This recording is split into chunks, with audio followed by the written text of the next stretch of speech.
You must have heard the story of a person who rose from the depths of poverty to the pinnacles of riches and money. I must say that with firm commitment and persistent enthusiasm, you can certainly achieve great things. Now the question is, how can you become rich? What is an intelligent investor's road to $1 million? Well, Tom is one of those millionaires who rose from the depths of poverty. At the age of 23, Tom received his bachelor's degree from the University of Michigan. He graduated in mechanical engineering just like his father. Before graduation, he had secured a position with General Motors, which his entire family praised him for. But it seems that he was not content with that. Is that such a huge deal, he wondered? Hey guys, welcome back to my YouTube channel. In this video, I'm going to tell you about Tom's success journey, where he went from having no money to becoming a millionaire. Make sure to watch this video until the end to understand how Tom was able to leave his 9-to-5 work at Ford Motors at the age of 25. And don't forget to smash the like button. Early days. Tom has always felt that he desired something different from life than his mates. This emotion grew stronger throughout his first week at General Motors. Tom met his manager, who had been working there for a while and had earned a gold watch. James seemed quite proud of himself and his accomplishments, but Tom couldn't help but presume that he was still performing the very same job, that nothing had changed for him, and that he was undoubtedly content with his lifestyle. James appeared to spend all his time doing what he needed to do rather than what he desired to do. Tom had this impression since at lunchtime, James would only talk about the wild boar hunt and not about the adjustments that General Motors would do. He noticed a similar behavior in his dad, who enjoyed trekking but could only do it once a month thanks to his hectic job itinerary. It appeared that earning money has cost them a lot more than they could ever imagine. Tom progressed from having no money to having $20,000. This is the beginning of Tom's early money, and he, like most others, had no idea what to do or how to achieve results. So let's take a look at what happened. During a visit to the library, Tom was requested to choose 1984 for his mother, who was isolated. He went there and, because he wasn't paying attention, tripped over a volume of Richest Man in Babylon. He then strewed the books around the ground. He reluctantly read the book's rear and decided he should read it, so he grabbed it. The book suggested that Tom give himself 10% of his monthly wage before using any of his income. This was what his manager was lacking. He didn't take care of himself first. He initially squandered his money on meaningless items. There was nothing wrong with that, but it didn't seem like a smart idea to not reward yourself for your monthly wages. The stock market is an excellent place to turn a small sum of money into a large sum of money. If you wish to put money into the stock market, you should start with a little amount. If someone tells you that you can check it out without spending any money, do not trust them. Well, this is not the case. It's like attempting to guess the flavor of pizza without actually eating one.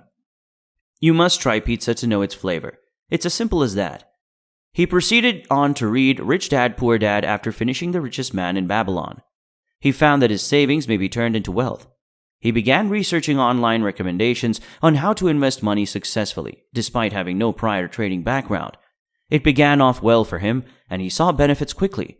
In just a few weeks, his money began to quadruple. The fortunate part is that his small capital had shrunk by 60%. What a tragedy. He didn't know plenty about Warren Buffett at the time, but he quickly learned about his rule of never losing money. He learned his second rule of not abandoning the very first rule in no time. Even while the losses were huge in the perspective of percentages, but they were manageable in terms of dollars.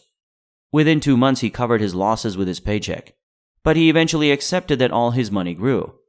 The risks would escalate, and his blunders would become quite costly. And of course, he couldn't afford it. Instead of browsing through any social networking site, he began to become a learning monster and started following finance channels on YouTube and webinars anytime he had spare time. Gradually, he began to emerge from the pit of gloom, and in precisely 2 years, he went from having no money to $20,000 by saving $1,000 per month from his income. So we attribute it to his savings for uplifting him while he was still a novice in stock investing and learning the ropes. If you're enjoying this video, make sure to subscribe to this channel and share this video with your friends. Progress from having $20,000 to having $100,000. When Tom started his third year at General Motors, his father encouraged him to buy his own home and offered assistance. Tom realized that it was a deception and that possessing a home would take him nowhere, so he respectfully turned down the offer and continued to invest his money in the market. He was earning decent money, and the key is to stay consistent and focused on your goals.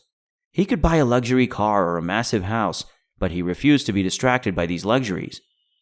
Tom was seriously interested in stock market firm analysis by the time he was 27, and he was well aware from previous experiences that he should only invest if he knew the business fully.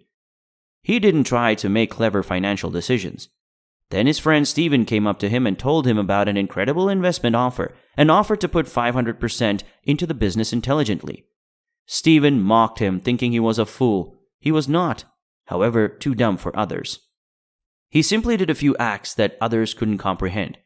He realized that playing badly now would cost him a lot of money and put him back a couple of years economically. Tom and Sarah met at a library and fell in love. Sarah was more of a perfectionist, but Tom was anything but. She was well aware of the importance of keeping her expenses in order. When they moved in together, it became their expenses, which aided Tom much and allowed him to boost his contribution rate. His duties at General Motors rose as well, and he was no longer regarded as a junior employee. During this time, Tom was able to increase his monthly savings from $1,000 to $1,500. He also had an average stock market return rate of about 10% every year, which combined established him into a $100,000 investor on his 29th birthday. Tom was pretty confident now, as he knew things were in his hands. What he didn't know was that he would lose about 40% of his money in just 2 years. Becoming a millionaire. Tom receives a call from his friend Steven, who has become a millionaire and now owns a Tesla vehicle. When Walmart went public, it achieved a 2,400% profit, netting Steven $1.25 million. Tom's $500 investment yielded just $12,000. Even though $12,000 was hardly a fraction of what Tom could collect from his income in a year, he regretted not being more proactive. But don't we all have feelings of guilt? Tom wondered if Steven would survive if he continued to play the game. Many years later, Steven would call again, but this time with an unexpected consequence. Tom was in his early 30s, but it wasn't just Steven who did things differently from him, and Sarah when it comes to material things. Everyone at the workplace seems to be competing with one another with their vehicles, clothing, and special meals. Tom, deep down in his mind, was unconcerned by his friends' luxurious lifestyles, and it urged him to stick to his aim. Tom used to tell himself that, unlike James, he does not want to be reliant on this in his 60s. But another part of him, possibly his amygdala, wanted to highlight to his male coworkers that he was a wealthy man as well. He was trying to recall something he had seen on YouTube. What you don't see is something about it, that money.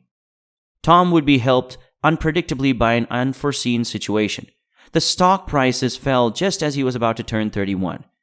Tom was technically back again because his net worth had dropped below $100,000. But Tom was unfazed.